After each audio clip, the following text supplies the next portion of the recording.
오늘은 2월 18일 하나님 말씀은 계시록 14장 6절에서 보겠습니다. 또 내가 보니 다른 천사가 하늘 한가운데로 날아가는데 그가 땅에 사는 자들과 모든 민족과 언어와 백성에게 절할 영원한 복음을 가지고 큰 음성으로 말하길 하나님을 두려워하며 그분께 영광을 돌리라. 이는 그분의 심판의 때가 이르렀음이라. 하늘과 땅과 바다와 물의 원천들을 지으신 그분께 경배드리라고 하더라. 또 다른 천사가 뒤따라가며 말하기를 큰 도성 바벨론이 무너졌도다. 이는 그녀가 모든 민족들에게 그녀의 음행으로 인한 진노의 포도주를 마시게 하였음이라고 하더라. 아멘. 거기까지 봉독합니다. 우리가 세상을 살면서 가장 지혜롭게 가장 하나님께 영광을 돌리는 그런 신앙생활한 사람을 어떻게 분별하느냐 하는 것은 우리가 지금은 알 수가 없어요. 지금은 오히려 바울처럼 바울의 동료들이 그랬죠. 너는 세상에 살 자격이 없는 자라. 그렇게 비천하고 보잘것없고 형편없고 세상 사람들이 바라볼 때는 심지어 동료들까지라도 형제들까지라 손가락질하고 그렇게밖에는 취급받을 수가 없는 것이 바로 이 세상입니다. 그런데 주님이 오셨을 때는 달라요. 주님이 오셨을 때는 정반대로 180도로 바뀝니다. 우리에게 그것을 성경은 뭐라고 그러냐? 산 소망이라, 영원한 소망이라, 이건 변치 않는 소망이라 그렇게 우리에게 말씀해 주고 있는데, 그래서 오늘 14장에 가보면 뭘 말씀하고 있는 거니? 13장에서 이제 일곱 머리 열뿔, 일곱 머리란 말은 지난 시간에 말씀드렸죠. 이스라엘 민족을 괴롭힌 나라, 박해한 나라, 그건 하나님께서 예정하신 거예요. 하나님께서 인류의 역사라는 걸 통해서 우리에게 어떻게 시작됐고 어떻게 끝날 것이냐 하는 것을 이미 다니엘서 2장에서 보여주셨는데, 그것을 거의 한 600-700년 후에 오늘 사도 요한을 통해서 우리에게 다시 한번 조명해 줍니다. 지난 시간에 말씀드린 그겁니다. 마지막 때는 일곱 머리 열뿔, 그래서요 머리가 일곱, 그러니까 하나님의 백성들을 괴롭히고, 그들이 괴롭히고 싶고 괴롭힌 거 아니에요. 하나님의 계획이죠. 그것이 어떤 나라들입니까? 바로 애굽, 그 다음에 아수르, 그다음 바벨론, 메데파사, 헬라, 로마, 일곱 나라가 이제 그 이스라엘 백성을 괴롭힌 그런 나라인데, 사도요한 때 보니까 5은 망했다 그랬어요. 5은 그 애굽, 아수르, 바벨론, 메데파사, 헬라, 이렇게 5은 망했어요.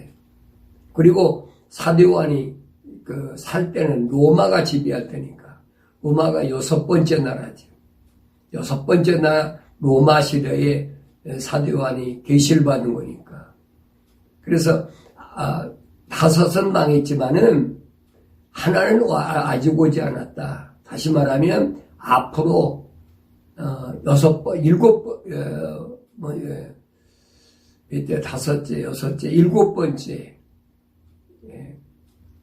7번째 나라는 오지 않았다 그랬어요. 그 7번째 나라가 어디냐 하는 거예요. 7번째 나라가 다니엘서 2장에 보면은 금신상으로 느부갓네살에게 보여줬는데 그것이 열발가락 시대 그랬어요. 열발가락. 그것은 로마가 망하고 그 로마에서 파생된 로마에서 멸망한 로마를 기초로 해서 세워진 나라. 그 나라가 바로 8번째 나라다. 그렇게 써요. 그 8번째 나라가 열발가락으로 표시가 됐는데 그 10발가락 나라가 어떤 나라냐? 그것이 바로 EU라는 유럽연합이라는 그런 나라다. 그래서 EU라는 그 표시가 뭘로 되어 있냐면 유럽 깃발로 되어 있잖아요. 유럽 깃발에 보면 12별이 되어 있습니다. 그 유럽이 12나라로 되어 있는데 시작은 12나라로 되어 있어요. 그런데 지금에는 이제 27, 8나라가 가입해가지고 27나라로 되어 있지만은 기본 12나라는 변함이 없어요. 그런데 7머리 10뿔이라고 그랬는데 그러면 이 10뿔은 뭘 가리키느냐?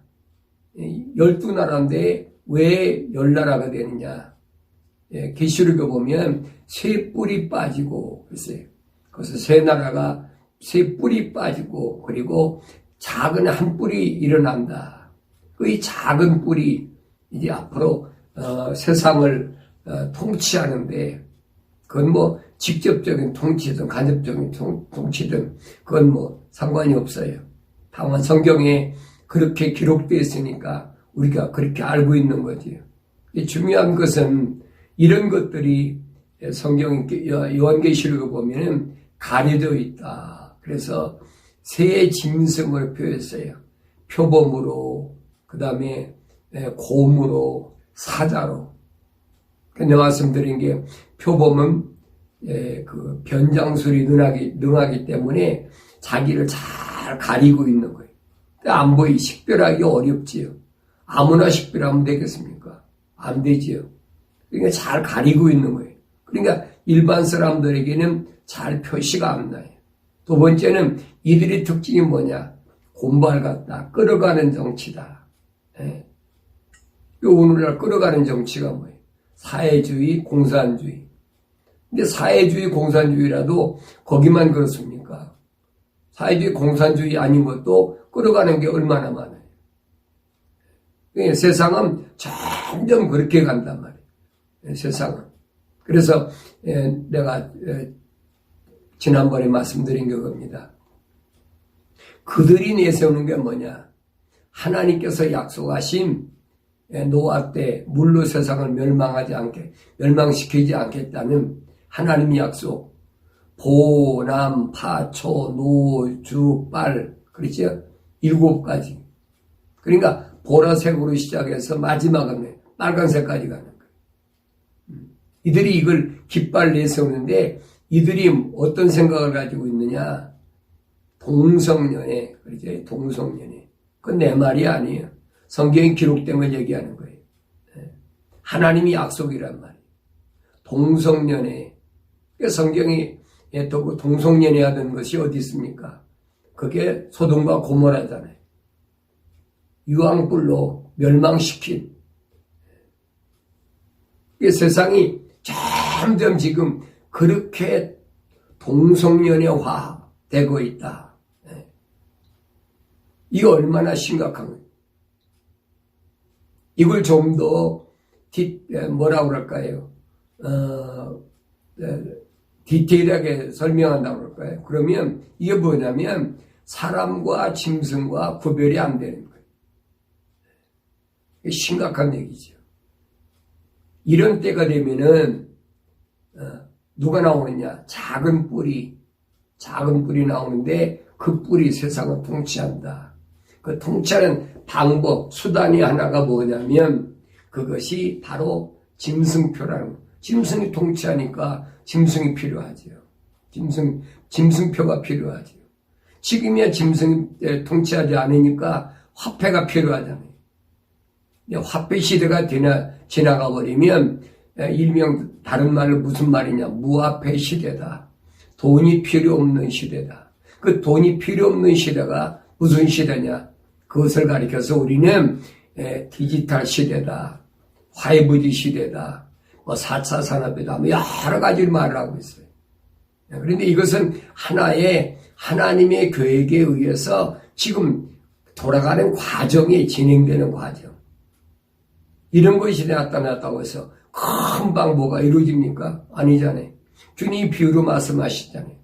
아침에 동쪽 하늘이 붉어지면 그날에 비가 오겠고, 저녁에 서쪽 하늘이 붉어지면 그 다음날에 날이 좋겠고, 그 얘기. 아침에 동쪽에 하늘이 붉어졌다고 금방 비가 쏟아집니까? 아니잖아요. 시간이 지나야만이 비가 오듯이 또 저녁 때 하늘이 붉어지면 그 다음날 하루의 잔기를 익은 볼 줄 알면서 그 다음날 나타나잖아요. 지금도 마찬가지. 그러니까 바울 사도는 데살로니가 지방에 있는 성도들에게 보낸 편지에서 데살로니가 5장인가 그랬지요. 그날에 주님이 재림하실 날에 사람들이 뭐하냐? 편안하다, 안전하다 그때 그랬어요. 편안하다, 안전하다 그때. 편안하고 안전한 게 뭐예요? 그게 디지털 시대거든요. 소위 말하는 4차 산업 시대라. 정치 분석가들이나 세계 경제에 연구하는 사람들이 그러잖아요. 앞으로 사람이 점점 편안하게 살 수 있다. 그러니까 이들이 내세우는 게 뭐냐? 크게 세 가지예요. 편리하고, 우선 육신이 세상을 살아가는데 편리해야 되니까 편리하고, 두 번째는 안전해야 된다. 안전하지 않으면 편리하면 무슨 그 편리가 필요를 느낍니까? 안전해야지. 그 세 번째는 뭐냐? 경제적이어야 된다. 이 세 가지 그 타이틀을 걸고 이 사람들이 만든 게 뭐냐면 그게 바로 짐승표란 말이에요. 지금은 그림자로 나타나고 있지만은 그것이 현실 정치에서는 실제적 사건으로 일어날 것을 성경은 가르쳐주고 있어요. 그래서 심지어는 뭐라고 분명히 말하냐? 한 사람의 수를 세워보라. 지혜가 여기 있으니 하나님을 두려워하는 마음을 가진 사람만이 깨달을 수 있는 것, 느낄 수 있는 것. 일반 사람 못 느껴요. 하나님을 두려워한다는 말은 하나님의 약속을 믿고 하나님의 명령에 순종하는 그 사람.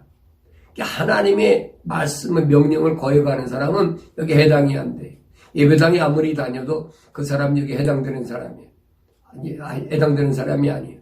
그러니까 하나님의 명령을 두려워할 줄 아는 이게 지혜로운 사람이거든요.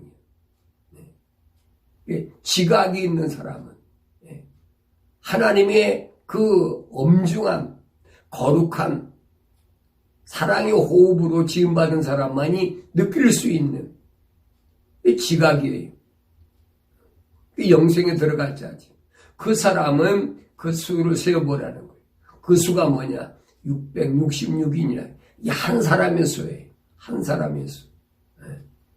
이 말을 우리가 잘 알아들어야 돼요. 왜 한 사람의 수인가?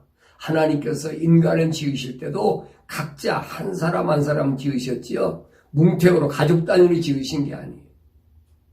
바울은 그래서 로마서 9장에서 자기 형제, 동족을 위해서 얼마나 마음이 아픈, 왜 그들이 멸망할 것 생각하면 차라리 그리스도에게서 끊어져서 내가 저주받는 게 낫겠다.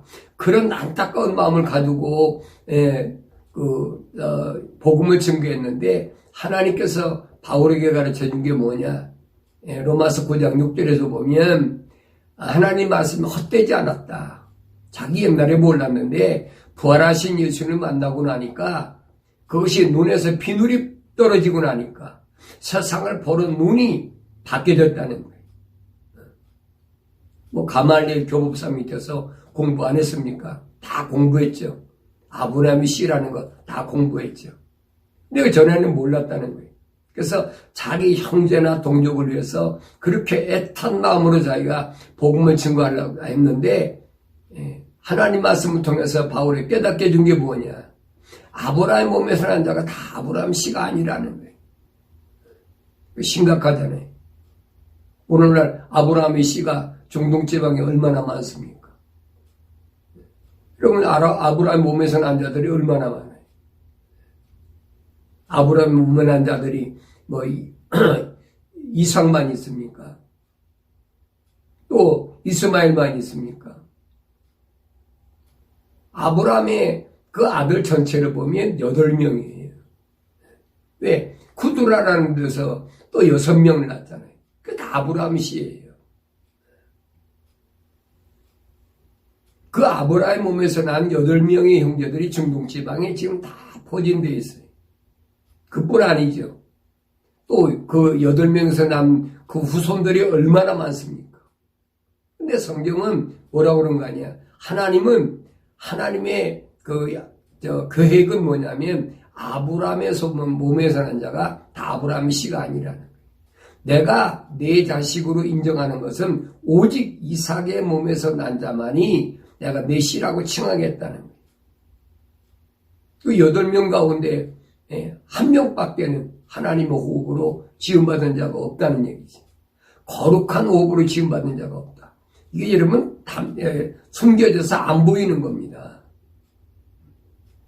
그 다음에 이삭의 몸에서 난 자가 누가 있습니까? 야곱과 에서가 있잖아요. 야곱과 에서가 있는데 하나님께서는 같은 어머니 리브가의 뱃속에 있는데도 야곱은 설하고 에서는 미워함과 같다 그랬어요. 하나님의 거룩한 사랑의 호흡으로 지음받았다는 말은 이 야곱밖에 없단 말이에요. 그래서 에서는 미워했다함과 같다고 했어요. 왜? 사랑 아니면 미워한 겁니까? 하나님의 거룩한 사랑의 호흡으로 지음받은 것은 야곱 한 사람이라. 그 야곱에서 난 아들이 또 누구예요? 12이나 있잖아요. 이 사람들이 지금 중동지방을 다 점령하고 있어요. 중동지방만 점령했습니까? 이 사람들이 여러분 그 애굽에서부터 7머리 있잖아요. 애굽에서부터 그 다음에 아수르, 바벨론, 메데파사, 그 다음에 헬라, 로마 이렇게 지나오는 시간에 이스라엘 민족은 세계 각지에 다 흩어져 있어요. 그러니까 어느 민족이 어디에 지금 있는지도 몰라요. 어떤 혈통이 어떻게 되어 있나도. 육신의 혈통적으로는 세계 지구촌 구석구석에 거의 없는 데가 없을 정도예요. 그런데 성경에는 뭐만 기록되어 있느냐?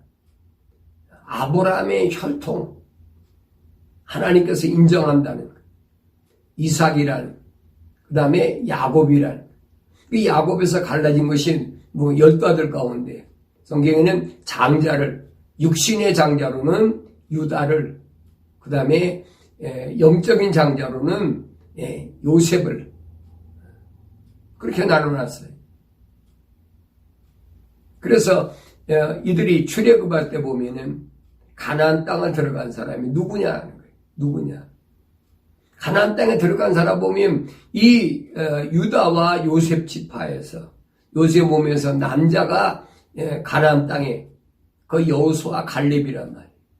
유다 지파에서는 갈렙이 육신의 장자로, 그 다음에 요셉 지파에서는 누가 돼?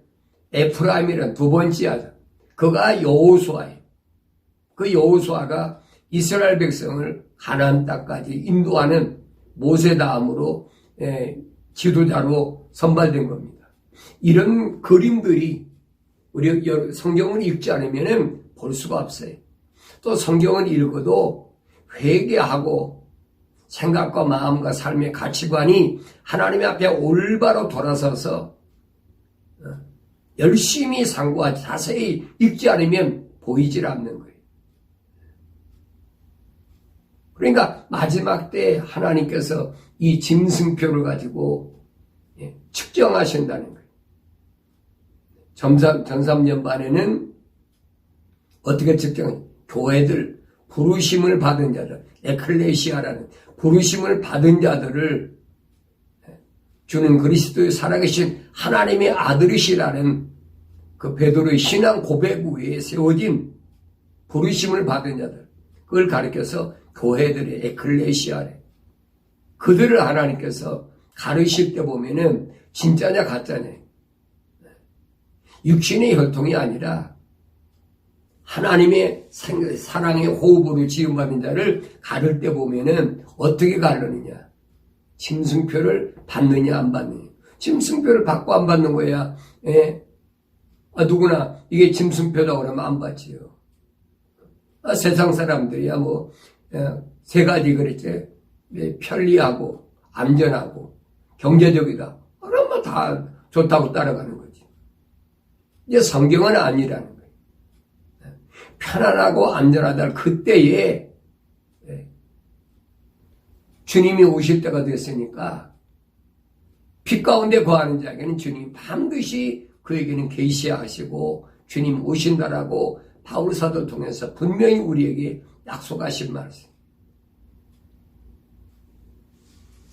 이게 두 증인이 나타나가지고 하는 얘기일 겁니다. 절대 하나님의 약속을 믿고 하나님의 명령에 거역하지 말아라. 회개하라. 회개하라. 그 두 증인이 그렇게 얼마 동안 42달 동안 1260일 동안 복음 사역을 하는데 그 사역을 할 때는 아무도 막지 못한다. 그 사역을 가로막는 사람은 두 증인 입에서 불이 나와서 죽여버린다는 거예요. 저주하면 저주가 임하니까. 이런 사역이 언제 시작되느냐? 7년 환란 가운데 전삼년 반에 시작된다는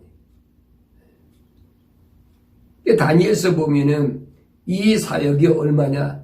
1290일로 돼 있어요. 30일 오버돼 있어요. 근데 예수님께서는 마태복음 24장에서 뭐라 했냐? 그날을 단축하지 않으면 그 고통이 너무 심하기 때문에 구원받을 육체가 없다는 거예요. 그래서 주님께서 그날을 단축한다.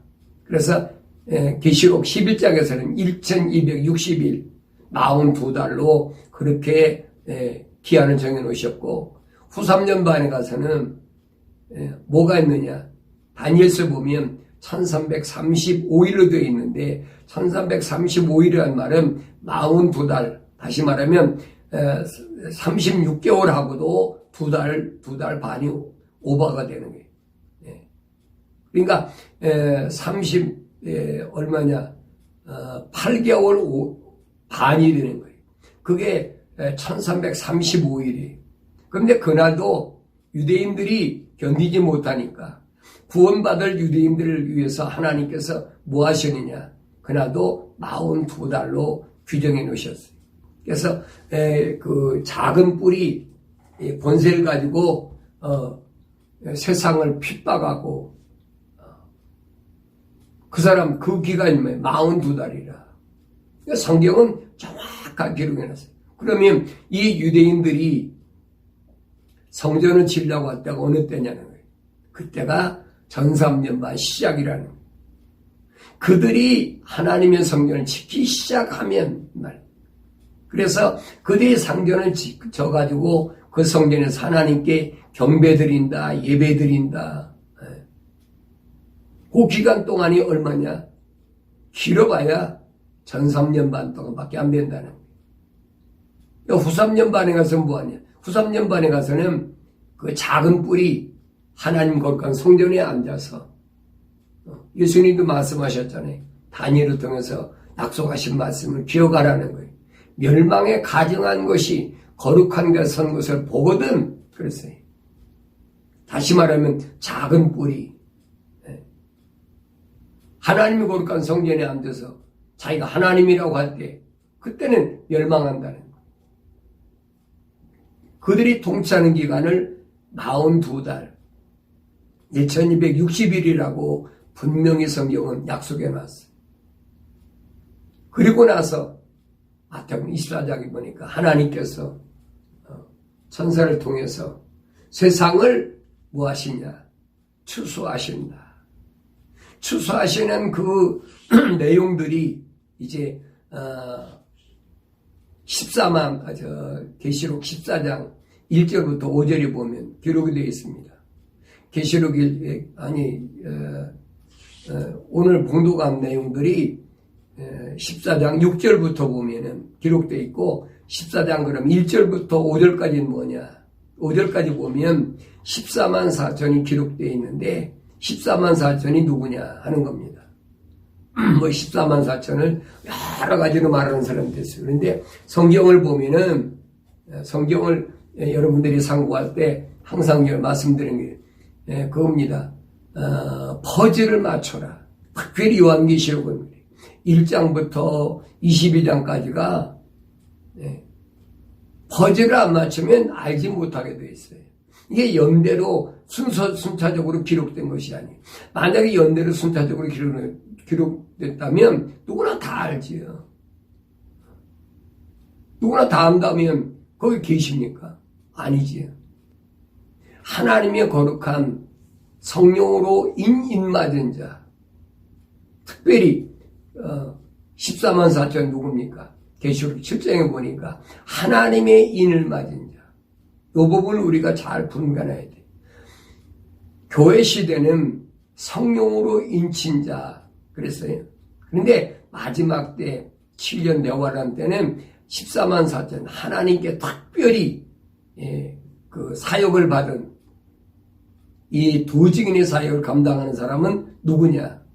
언어와 민족과 백성과 족속 중에서 지구촌 구석구석에 있는 사람 중에서 하나님의 인으로 도장받은 사람들이 14만 4천이다. 이 요한계시록에는 요한계시록 7장에는 그렇게 기록되어 있죠. 7장 4절부터 8절에 보면은 그 야곱의 12지파 가운데서 1만 2천 명씩에서 14만 4천이라 그랬어요.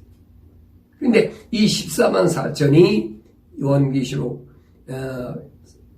14장 1절부터 5절에 보면 그들이 누구냐면 하나님께 찬양으로 영광 돌려야 될 루시퍼.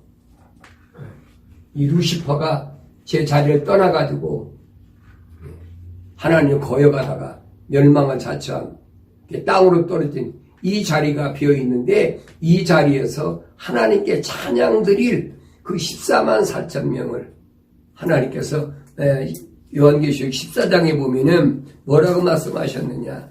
1절에서부터 5절까지 보면은 이렇게 약속했습니다. 또 내가 쳐다보니 보라 어린 양이 시온산 위에 서 있고 그와 함께 14만 4천 명이 있는데 어린 양과 함께 시온산에 14만 4천 있는데 그들의 이마에 그의 아버지의 이름이 쓰여 있으며 그랬어요.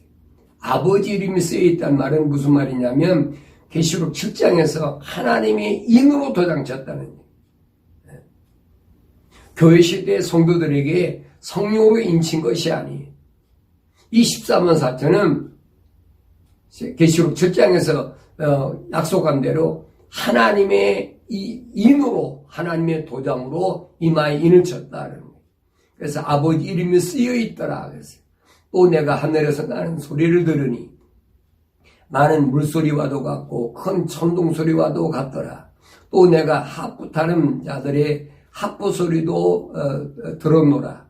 그들이 보좌 앞과 네 짐승과 장로들 앞에서 새 노래 같은 것을 불렀는데 땅에서 구속을 받은 14만 4천 명 외에는 그 노래를 배울 사람이 없더라 그랬어요. 하나님의 보좌가 어디 있습니까? 하나님의 보좌가 여기 있죠. 그리고 여기 보면은 타락하지 않은 네 천사, 미카엘, 가브리엘, 불의 천사, 물의 천사. 이 자리가 지금 비어 있는 거예요. 이 자리에 14만 4천 명이 하나님을 찬양하는. 그런데 이 루시퍼는 에스겔서 28장에서 보면은 하나님께로부터 뭐 어떤 악기를 받았느냐. 그는 북과 그래서 관악기를 받았다. 북과 관악기를 받았는데 이걸 가지고 이가 타락했기 때문에 오늘날도 음악하는 사람들이 북과 관악기를 동원해가지고 이 루시퍼를 찬양하는 거예요. 그런데 오늘 이 시온산에 서 있는 14만 4천 분 보니까 뭘로? 하프 소리도 들렸다. 하프 타는 자의 소리. 현악기를 가지고 하나님을 찬양하는. 그래서 그들이 부르는 새 노래를 불렀다. 새 노래 같은 것을 불렀는데 땅에서 구속받은 14만 4천 명 외에는 그 노래를 배울 사람이 없더라. 구속받았다고 그래가지고 다 부르는 게 아니라 14만 4천 명만이 이 찬양을 부른다는 거예요. 그러면 이들은 여자들과 더불어 더럽혀지지 아니한 자들이니 이는 그들이 동정들임이라. 이들은 어린 양이 어디로 가든지 따라가는 자들로 하늘과 어린 양께 첫 열매들이 되어 사람들 가운데서 구속을 받았느니라. 첫 열매. 첫 열매로 드려진 분이 누구예요? 하나님의 아들인 예수. 그가 십자가에 못 박혀 죽으심으로 사흘 부활하심으로 첫 열매가 되셨고 그 형제들이 구속받은 그 14만 4천 명. 그들이 누구냐면 성경에 요한계시록 기록된 걸 보면 두 증인이. 두 증인이라고 해서 두 사람이 아니에요. 두 증인이란 말은 지구촌 구석구석에 있는 마지막 때 영원한 복음을 가지고 주님이 오실 때 가까웠으니까 회개하고 세상과 절대 타협하지 말라는 거예요. 세상에 누가 정치하든 누가 권력을 잡든 그건 네가 신경 쓰지 말고 하나님을 찬양하고 편안하고 안전하고 경제적이다 해가지고 너를 미혹할 때에 짐승배에 속아 넘어가지 말고. 여기 짐승에 경배한다는 말은 여러분 무슨 말이냐? 무릎을 꿇는다는 거예요. 무릎을 꿇는다. 엎드린다. 무릎 꿇으면 엎드리지는 거지. 그 말은 그들이 말하고 있는 것에 동조하는 거지. 하나님 제일주의, 하나님 유일신 절대 사상에서 굴복해 버리는 거예요. 그래, 그러기 위해서 성경에서는 다니엘서 보면 누가 있습니까? 사드락과 메삭과 아벳느고가 있고, 신할 평지에 느부갓네살왕이 큰 신상을 세워놓고 거기 절하지 않으면 누구든지 뜨거운 용광로 속에 집어넣겠다. 7배나 뜨거운 용광로 속에 집어넣겠다. 그거 아닙니까? 성경이 우리한테 이런 말씀들을 역사적으로 일어난 사건들을 왜 복음으로 기록하고 들려주시고 바로 하여금 있게 해주셨는지를 그걸 알아야 돼요. 그게 누구냐? 그게 부활하신 예수를 만나서 눈에서 뭐가 비늘이 빠져버려야 돼요. 세상을 바라보는 세상의 소망을 가지고 바라보는 사람이 보입니까? 안 보이죠. 바울처럼 눈에서 뭔가 비늘이 떨어져 버려야 돼. 그 눈에 씌워진 것이 떨어지지 않으면 안 보이는 거예요. 그게 안 보였어요. 우리는 그냥 성경 읽을 때마다 바울이 강한 빛을 봤으니까 눈에 뭐가 끼었다가 그것이 아나니아라는 선지자가 안수하니까 성령 받고 눈에서 떨어졌다. 그렇게만 생각하겠지. 그 얘기가 아니거든요. 우리가 이런 부분을 잘 올바로 알아야 내가 마지막 때 하나님의 거룩한 교회에게 동참하게 되고 내가 어떤 길을 가게 되는지를 성경을 통해서 우리가 분명히 알아야 된다니. 그러면서 이들은 여자들과 더불어 더럽히지 아니한 자들이라. 선상에 음탕하는 거, 여자들 음란한 거, 동정들입니다. 오직 유일신 하나님만 섬기는 자. 다른 것에 흔들리지 않는 것. 이런 사람들이에요. 그러면서 어린 양이 어디로 가든지 따라가는 자다. 어디로 가든지. 어린 양이 가신 길이 어디예요? 십자가 골고다 갈보리 십자가 길이잖아요. 그 길을 따라가야 돼. 그 길을 안 따라가면 안 돼. 누구만 이 14만 4천 명은 보니까 그가 어디로 가든지 그를 따라가는 거예요. 그가 7배나 뜨거운 용광 속에 들어가면 들어가는 거지. 그 사자고 쓰고 들어가면 들어가는 거지. 아무나 되는 게 아니라. 그들이 입에서 교활함을 찾아볼 수가 없는 것은 그들이 하나님의 보좌 앞에서 흠이 없기 때문이라. 하나님의 보좌 앞에서 흠이 없다. 흠을 찾을 수 없다. 그 입에서 교활함을 찾아볼 수가 없어요. 교활함. 교활함이 왜 있습니까? 세상에서 부하려고 하니까 있는 거예요. 세상에 성공하려고 하니까 있는 거예요. 제가 어제 신문에 잠깐 그 기사에 우두머리 보니까 그랬어요. 성경적으로 신앙생활하면 세상에서 절대로 성공하지 못한다. 타이틀이 써있더라고요. 성경적으로 신앙생활하면 절대로 세상에 성공하지 못한다. 그게 바로 본 거예요. 그걸 보는 사람들이 무슨 마음을 가졌을까? 나 그 기사는 다 안 읽어봤어요. 그 타이틀만 읽어보니까 그렇더라. 성경적으로 신앙생활하면, 성경적으로 주님 따라가면 세상에서 절대 출세 못해요. 부자 못돼요, 여러분. 그거 아셔야 돼요. 그러니까 언제가 제가 늘 제 유튜브 방송에서 말씀드린 게 그겁니다. 예수 믿고 부자 되고 건강하고 출세하고 뭐 자녀가 잘 되고 세상적인 이걸 생각하는 사람은 아예 잘못 들어왔다는 거예요. 길이 그 길이 아니라는 거예요. 주님 따라가는 길은 어떤 길이냐? 쉬운 일이 아니죠. 사탄 마귀가 지배하는 세상에서 어떻게 여러분 성공을 합니까? 말도 안 되는 얘기죠. 근데 교묘하게 속이잖아요. 마치 무당이 속이듯이, 마술사가 속이듯이. 예수 믿으면 건강하고 출세하고 뭐 자녀도 잘 되고 하나님께서 이스라엘 백성에게 복 주실 때문에 3, 4대까지 복받게 한다. 그러니까 그런 말을 교묘하게 짜집기 해가지고 그것이 마치 현실 우리가 신앙생활할 때에 적용되는 것처럼 그렇게 짜맞추는 거예요. 뭐 하려고? 돈벌이 하려고. 사람들을 많이 불러 모으려고.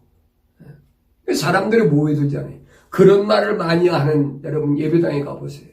얼마나 많이 모여드나요? 엄청나게 모여듭니다. 그러나 천만의 말씀이에요. 성경은 아니에요.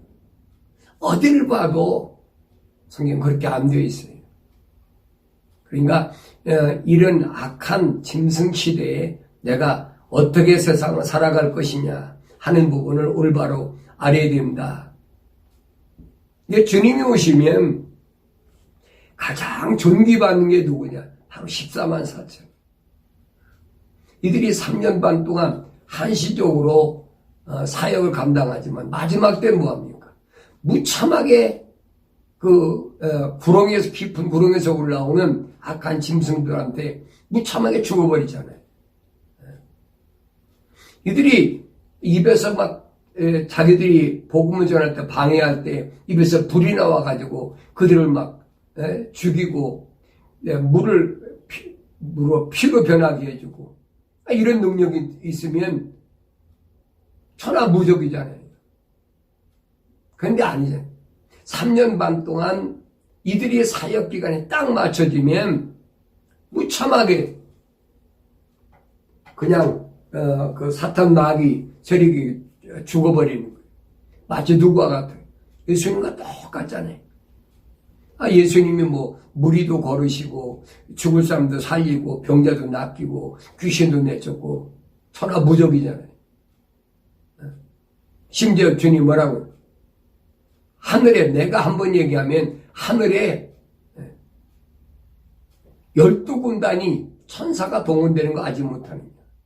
그만큼 위력을 가진 분이에요. 예수님을 막 따르던 그 제자들이 많은 사람들이 하루아침에 내가 죽어야 된다.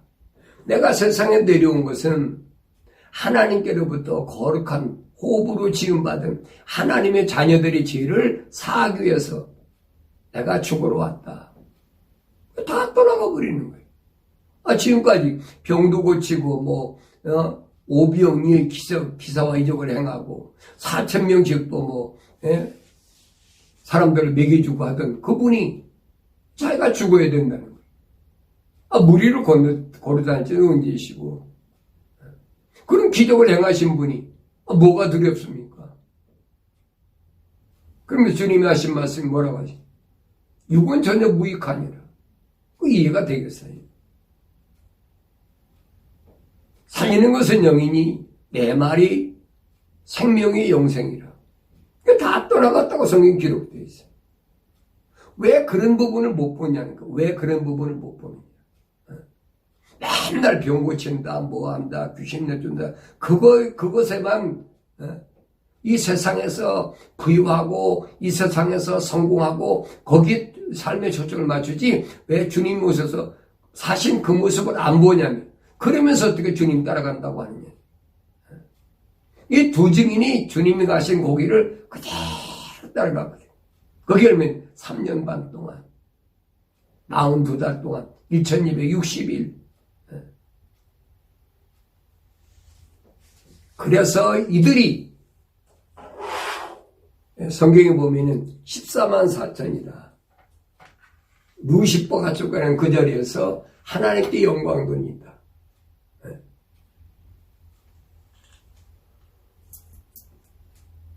성경은 정확하게 우리에게 말씀해주고 약속해주고 있습니다. 그러니까 이런 하나님의 약속의 말씀을 우리가 올바로 알아야 된다 이 말입니다. 그 다음에 9절에 보니까 셋째 천사가 그를 따라가며 그랬어요. 큰 음성으로 말하기를. 첫째 천사는 뭘 말하느냐. 여기 봐보면 그랬어요. 14장 6절 보니까 내가 보니 다른 천사가 하늘 한가운데로 날아가는데 그가 땅에 사는 자들과 모든 민족과 언어와 백성에게 전할 영원한 복음을 가졌더라. 영원한 복음. 영원한 복음 전한 소식을 가진 자가 누굽니까? 천사 중에 가브리엘 천사잖아요. 소식을 전하는, 하나님의 소식을 전하는 이 가브리엘 천사예요. 그러면서 큰 음성으로 말하기를 하나님은 두려워하며 그분께 영광을 돌리라. 이는 그분이 심판했다가 이르렀습니다. 하늘과 땅과 바다와 물이 온천들을 지으신 그분께 경배드리라고 하더라. 이 가브리엘 천사의 지금 소식이 하나님 심판이 가까웠으니까 하늘과 땅과 바다와 물의 온천들을 지으신 그분께 경배드리라. 심판이 가까웠는데 아직도 세상에서 뭘 먹을까 입을까 마실까 그것에 내 생각을 뺏겨버리고 마음을 뺏겨버리고 거기다 삶의 가치관을 두면 되겠습니까? 그건 주님이 말씀하시잖아요. 그건 이방인들이 구하는 것이다. 뭘 먹을까 입을까 마실까 하는 것은 이방인들이 구하는 것이다. 그 이방인들이 구하는 것이 뭐예요?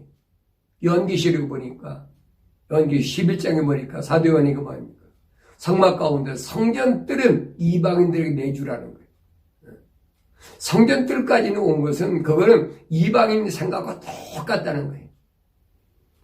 뭘 먹을까 입을까 마실까 하는 거기에다가 삶의 초점을 맞추는 성전은 들어왔어요. 들어오긴. 그러니까 성전 뜰에 있는 자라는 거예요. 사도 요한에게 주님이 보여주신 게 뭐예요? 너는 측량하네. 누가 어디만 측량하느냐? 성소와 지성소만 측량하라는 거예요. 성소만 누가 있으면 누가 들어옵니까? 거긴 제사장만 들어와요. 거룩한 예물들을 제사장. 이 베드로전서 2장에서 그래. 거룩한 제사장이 되려면 이렇게 해야 된다. 그 사람들만이 예수 십자가 보혈로 제사함 받고 주님이 십자가에 못 박혀 죽으실 때 휘장이 갈라져가지고 지성소까지 하나님 아버지 앞에까지 막바로 가게 되어 있잖아요. 직구하게 되어 있다. 내가 내 아버지를 만나는 데는 길 대신 예수님밖에는 아무도 인도자가 없어요. 이 소식을 전하는 자는 사도들이나 선지자들이나 또 복음전도자나 목사나 뭐 교사가 있다고 바울 사도는 얘기했지만은 여러분 사도라고 그래도 사도 중에 하나가 가룟 유다도 있잖아요. 가룟 유다. 그 사도로 예수님께 부르셨다니. 사도로 부르셨는데도 그는 왜 불렀느냐? 하나님의 계획을 이루시기 위해서 악하게 쓰임받기 위해서 그 부르심 받는 자지. 오늘도 마찬가지예요. 사도라고 그래서 여러분 그런 사도도 있잖아요. 제장도 마찬가지. 성경은 이런 것들을 우리에게 가르쳐주고 있다는 거예요. 이것을 올바로 보지 못하면 상당히 어렵게 됩니다. 그러니까 사도들, 그 다음에 선지자들, 복음전도자들, 복음전도뿐 아니죠. 목사들, 교사들까지. 이들이 어떻게 쓰임받느냐? 하나님의 진리의 말씀으로 올바로 쓰임받느냐? 그렇지 않으면 거짓 것으로 쓰임받느냐? 성경은 우리에게 이것을 정확하게 보여주고 말씀해주고 있는데 이걸 올바로 볼 수 있고 이걸 올바로 들을 수 있고 이걸 올바로 증거할 수 있는 그 사람이 되어야 된다.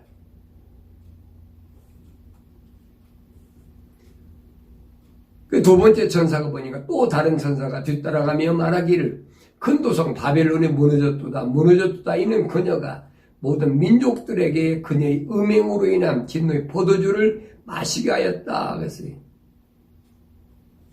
여기서 그녀라고 했어요. 그녀는 음녀라는 거예요. 음녀. 음탕한 여인. 다시는 섬기는. 그때 신문에 보니까 사순절 특별 새벽 기도를 한다. 그러고 신문에 났더라고요. 엊그제도 아니 어제 신문에 보니까 그런 것 같아요. 그 음녀가 지금 또 유혹하는 거죠. 해마다 봄의 여신, 다이애나 여신부터 시작해가지고 봄의 여신 많잖아요. 겨울 동안 땅 속에 죽어있던 그것이 다시 소생한다. 그 봄의 여신의 축제가 뭐냐? 그게 부활절이거든요. 그 AD 325년에 니케아에서 신부들이 콘스탄티네제와 함께 모여가지고 거의 한 달가량 어떻게 하면 기독교의 유일신 사상을 파괴시켰느냐 해가지고 만든 것이 뭐냐면 성탄절이라는 단무소 태양신을 섬기는 그 절기를 만들었고 두 번째는 봄의 여신 다이애나부터 시작해가지고 봄의 여신을 만드는 기념하는 축제 그걸 부활절로 분갑시켰고 세 번째는 거짓으로 사도들이 신앙 고백을 만든 사도신경 이거 거짓말이거든요. 근데 해마다 연례 행사로 이걸 지내고 있어요. 그런데 자기들이 기독교라는 거예요. 얼마나 가증스럽습니까? 태양신을 섬기는 성탄절을 지키고 또 봄의 여신 축제를 대대적으로 사순절이라 그래가지고 기독교는 그거 없어요. 그 캐톨릭에서 나온 개신교에서 그런 짓거리 하지. 우리가 올바로 알아야 돼요.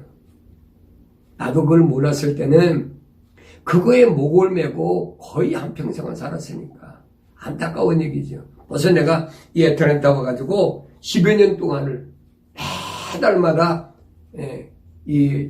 신문에다가 광고를 냈어요. 광고를 낸다고 그래도 그 사람들이 듣습니까? 안 듣지. 하나님의 거룩한 호흡으로 지음받은 사람이 아니면 들을 수가 없어요. 지금도 여기 한국마켓 오는 곳에 가면 내가 우리 복음전도에서 만든 성경이 올바른 성경이 뭐냐, 기독교가 뭐냐 하는 것을 팜프레스로 만들어가지고 계속 갖다 놓고 있어요. 거의 11년 동안은 내가 그 신문에다가 광고 내고 다 했지만은 이제는 내가 글을 적이 없으니까 유튜브 방송을 하면서 그거 내가 다 중단하는 거예요. 유튜브 방송을 하니까 굳이 그걸 한다고 그래서 내가 뭘 하겠어요. 하나님도 허락도 안 하시고 유튜브 방송을 통해서만이 내가 지금 계속 그 말씀을 전하는 거예요. 그러니까 여러분들이 올바로 깨달았다면 여러분들이 또 이 사람은 하나님의 거룩한 생각과 마음을 가지고 세상을 이기는 승리의 삶을 살아가는데 복음을 전해야겠다면 그들에게 계속 보내야지요. 그게 복음 전하는 거거든요. 두 번째 천사가 그랬잖아요. 다른 천사가 뒤따라가며 말하기를 큰 도성 바벨론이 무너졌다. 음녀가 무너졌다. 바벨론이 무너졌다. 이는 그녀가 모든 민족들에게 그녀의 음행으로 인한 진노의 포도주를 마시게 했음이라고 하더라. 음녀, 이 음녀가 무너진 것들이 요한계시록에는 어디 기록됐느냐? 요한계시록 17장과 18장에 보면 정확한 기록되어 있어요. 어떻게 무너졌는지, 이들이 세상에서 뭘 하던 자들인지, 이들이 상품을 가지고 무역을 하면서 지구촌 구석구석에다가 계속 돈벌이 하는 거예요. 이들이 정체를 계시록 17장과 18장 두 장에 보면 정확히 기록되어 있어요. 세상에서 부하고자 하는 이 음녀의 사상이 지금은 지구촌 안 깔린 데 보시면 다 깔려있지.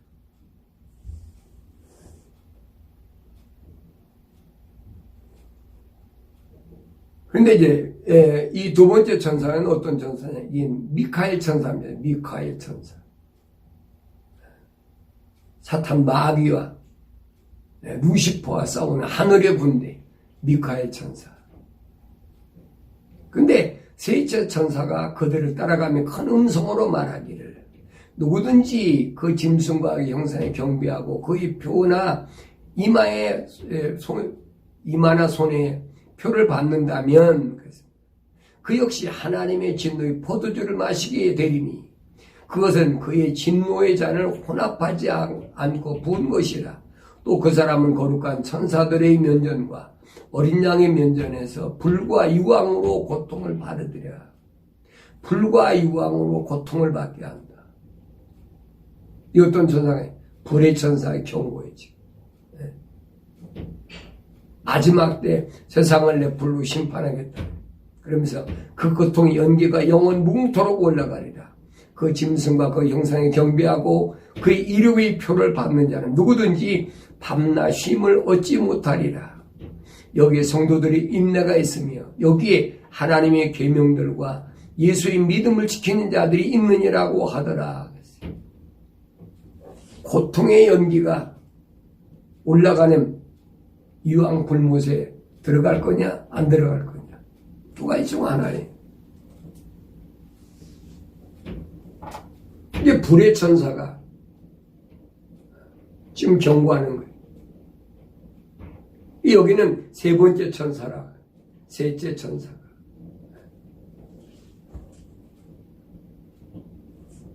여기에 성도들의 인내가 있다. 인내한다. 오래 참는다.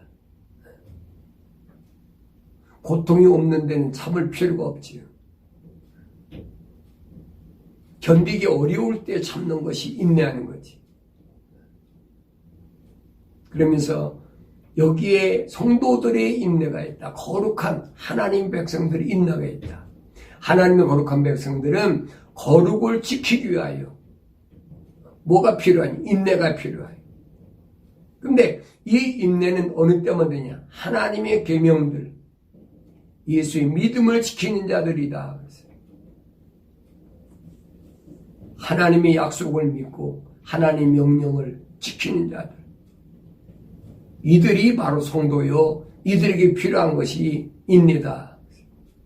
또 내가 하늘에서 나는 음성을 들었는데 나에게 말씀하시기를 기록하라. 이제부터 주 안에서 죽은 자들은 복이 있도다. 성령께서 말씀하시느니라. 이는 실로 그들은 자기들의 수고를 그치고 쉴 것이며 그들의 행위가 그들을 따를 것임이라고 하더라. 이렇게 인내하고 예수의 믿음을 지키는 자들이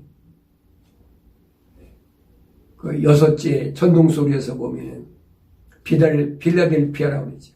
형제들의 사랑이 필요한 때, 그때 세상이 어려울 때, 5개월 메뚜기 날릴 때, 10일간의 최고의 고통의 때, 그때 형제의 사랑이 필요한데 이들은 하나님의 계명과 하나님 명령이죠. 예수의 믿음, 신앙을, 약속을 지킨 자들을 하나님께서 세상에서 절대 멸망하지 않고 지키겠다는 약속이, 이 약속의 말씀이 우리 마음속에 들려져야 되는데 귀가 할례받아야 들려진다는 거예요. 아무나 듣는 게. 그래서 이제부터 주 안에서 죽은 자들은 복이 있다. 이제부터. 언제? 환난 시대 때. 너무 힘든 때니까. 어려울 때니까. 일반 사람은 견디지 못해요. 하나님의 거룩한 혼으로 지음받은 사람이 아니면, 하나님의 사랑이 호흡이 들어온 사람이 아니면 견딜 수가 없어요. 근데 하나님의 약속의 말씀을 믿고 하나님의 명령에 순종하는 인내를 가지고 끝까지 지키니까 주 안에서 죽은 자들이라 그래요. 주 안에서 죽은 자들이 누굽니까? 로마서 8장에 보면은 예수 안에는, 바울이 약속했잖아요. 예수 안에는 결코 정죄함이 없다. 예수 안에 있는 사람은 정죄함이, 세상에서 먹고 입고 마시고 똑같이 하지만은 정죄함이 없어요. 왜? 거기에 삶의 포인트를 안 맞추니까. 뭘 먹을까 입을까 마실까 그걸 위해서 땀을 흘리고 그걸 위해서 어떻게 성공하려고 몸부림치고 그런 사람이 아니니까. 주 안에서 죽은 자들이 복이 있다. 이는 실로 그들은 자기들의 수고를 그치고 쉴 것이요. 이제 다 끝났다는 거예요. 다 끝났다. 이제 편히 쉬어도 된다. 왜 그러냐? 그들의 행위가 그들을 따를 것임이라고 하시니라. 그들의 행위가 뭐예요? 하나님의 명령에 거역하지 않고 절대 순종하는 그 마음. 하나님이 인정하는 거예요. 하나님께서 아브라함에게 뭐라고 말씀하십니까? 창세기 17장에서 뭐라고 말씀합니까? 넌 내 앞에서 행하여 완전하라. 완전하게 행하는 거예요. 그 완전히 행한 게 누굽니까? 노아잖아요. 노아는 의인이요 완전한 사람이라. 하나님과 동행했다. 이런 말씀들을 우리가 성경 전체를 통해서 올바로 조명하고 볼 수 있어야 된다는 얘기죠. 환란의 강이 얼마나 힘들면 주 안에서 죽은 자들이 복이 있다라고 또 사도행전에 기록하라고 주님이 말씀하실까. 성도들에게 필요한 것이 뭐냐? 거룩한 인내와 거룩한 믿음이 절실히 요구된다. 거룩한 인내와 거룩한 믿음.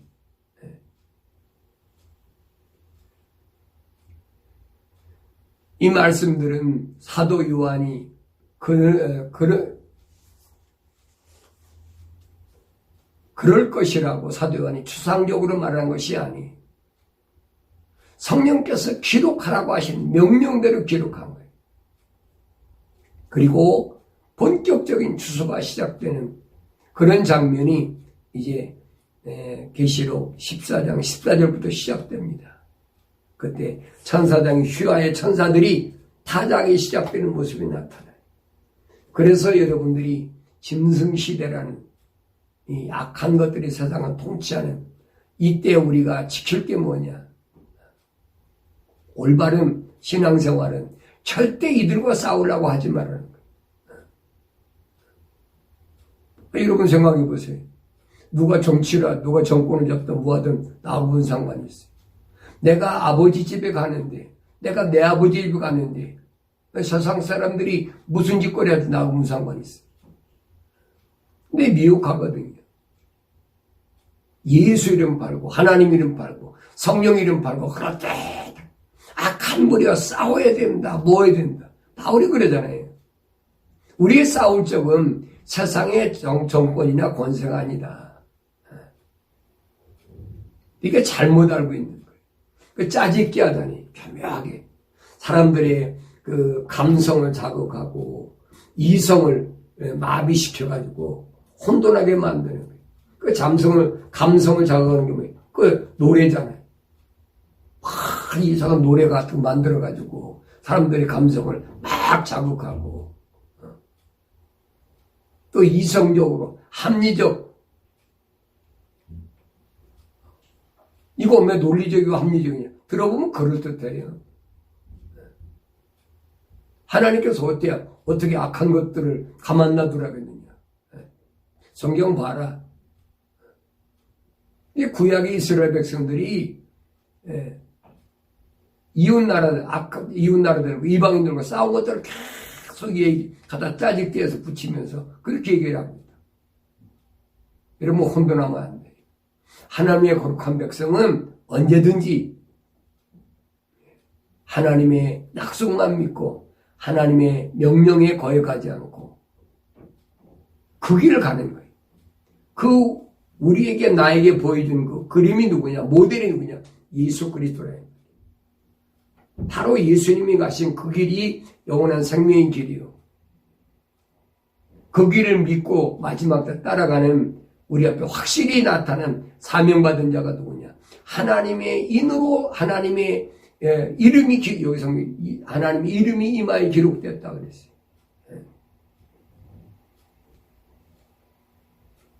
하나님의 약속의 말씀을 믿고 하나님의 약속의 말씀대로 명령대로 순종하는 그런 사람은 살아갈 때 세상에 두려움이 없어요. 악한 것들이 악한 짓을 하든 말든 우리에게 모델로 보여준 게 예수님 다음으로는 사도들도 있고 또 그 바울 사도도 그랬잖아요. 세상 것들과 절대 싸우지 말아라. 네 사명이 온전히 닿을 때까지 하나님 너 지키실 거니까 네 사명 끝나면 당연히 하나님 부르실 거니까 그때까지 세상의 권세 잡은 자, 정치하는 사람 이런 사람은 절대 싸우지 않아요. 왜? 악한 것 하나님이 그랬어요. 자문서에 보니까 악한 악인까지도 하나님께서 주를 위해서 다 준비하신 쓰임받는 거예요. 그 느부갓네살 같은 사람도 여러분 이스라엘 백성 20년 동안이나 3번이나 침공했는데 성경에 보면 하나님이 종이라고 해요. 하나님이 종. 하나님께서 쓰시니까 어떻게 악하게 쓰시기 위하여 준비한 거니까 그 악인들까지도 하나님은 다 준비해 놓으셨어요. 누굴 위해서? 하나님 거룩한 호흡으로 지음받은 하나님의 사랑의 호흡으로 지음받은 살아있는 혼 거기 거룩한 성령이 임재한 온전한 완전한 그 사람을 위해서 하나님 준비하셨다는 사실을 올바로 깨닫고 우리가 날마다 주님 가신 길을 따라갈 때 우리에게 한없는 마음의 기쁨이 소망이 끊어지지 않게 되는 줄로 믿습니다.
찾아오니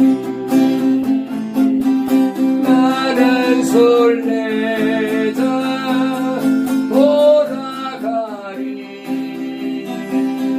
날 기다리는 밝은 곳에 곧 돌아가리 기쁨의 나라 예수와 함께 길이 살리 나는 설레자 피곤한 몸을 하늘나라에 누리시네 주 볼 때마다 영광 나타나 승리를 위해 찬양하리 나는 설레자 돌아가리 날 기다리는 밝은 곳에 곧 돌아가리